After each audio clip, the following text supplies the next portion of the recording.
চলো তোমাদের সঙ্গে গতকালই ভিডিওটা শেয়ার করে নিই। গতকাল তোমাদের সঙ্গে কোনো কথা গল্প কিছুই হয়নি। তো প্রথমেই দেখো কি দারুণ ফুল, লাল গোলাপ, এত অপূর্ব সুন্দর রঙটা হয়েছে।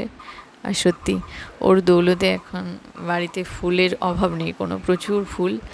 ঠাকুরের চরণে তো দেওয়া হয়, আর গাছে যখন ফুটে থাকে অপূর্ব সুন্দর দেখতে লাগে। গতকাল একাদশী ছিল, একাদশীটা করা স্টার্ট করেছি 2-3 মাস হয়েছে সবে হয়তো।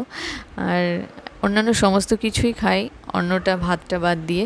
তবে গতকাল আমি এই পানীয় জিনিসের ওপরেই বেশি থাকার চেষ্টা করেছি। ডাবের জল, শরবত, ফল এসবই খেয়েছি, কারণ একটু অ্যাসিডিটির প্রবলেম হচ্ছে।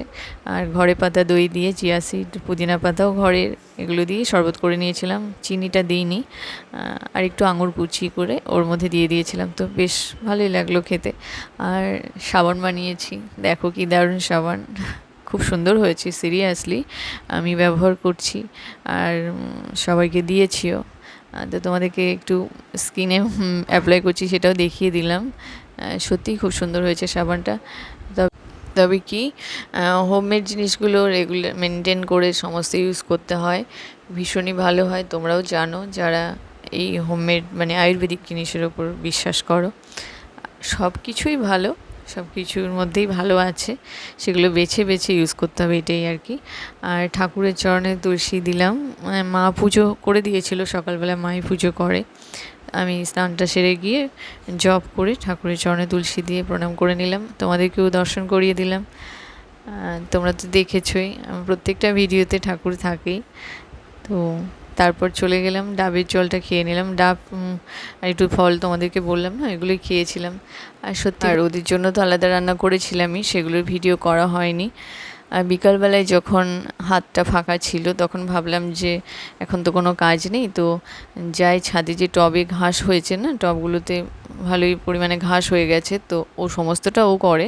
সেখানে আমি দেখলাম যদি আমি 4-5টা করে টবও পরিষ্কার করে দিতে পারি, তাহলে বেশ কয়েকদিনের মধ্যে সমস্ত টবগুলো পরিষ্কার হয়ে যাবে। আসলে কি বলো তো, মানে কোনো কিছুর কাজের সঙ্গে যুক্ত থাকতে পারলে, সেটা নতুন ভালো কাজের সঙ্গে, তাহলে মন তো ভালো থাকে আর সমস্ত কিছুই ভালো লাগে দেখবে। তো এই হয়েছে। আর তোমাদেরকে যেটা বলবো সেটা হচ্ছে, যে কয়েকজন আমার ভিডিও দেখছো, কমেন্টস করছো, তাদেরকে আমার অন্তর থেকে ভালোবাসা।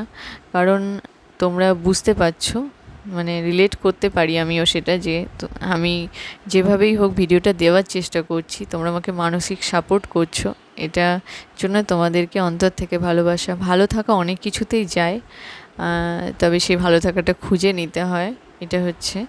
তো সেখানে যদি মানসিক সাপোর্টের কেউ থাকে না পাশে, তো ভীষণ ভালো লাগে। তো তোমরা আমার সেই জায়গাটা নিচ্ছ, তো তোমাদেরকে ওর জন্য অসংখ্য ধন্যবাদ তো বলবো না, অসংখ্য ভালোবাসা। আর কমেন্টসে রিপ্লাই দেওয়াটাও আমার দায়িত্বের মধ্যে পড়ে, আমি নিশ্চয়ই চেষ্টা করব, সেটাও বুঝতে পারছো। সময় একটু গুছিয়ে নিই, সবটা করার চেষ্টা করব। আর সন্ধেবেলায় সন্ধে ঘরে ঠাকুর দিচ্ছিলাম। তো তোমরা সবাই ভালো থেকো।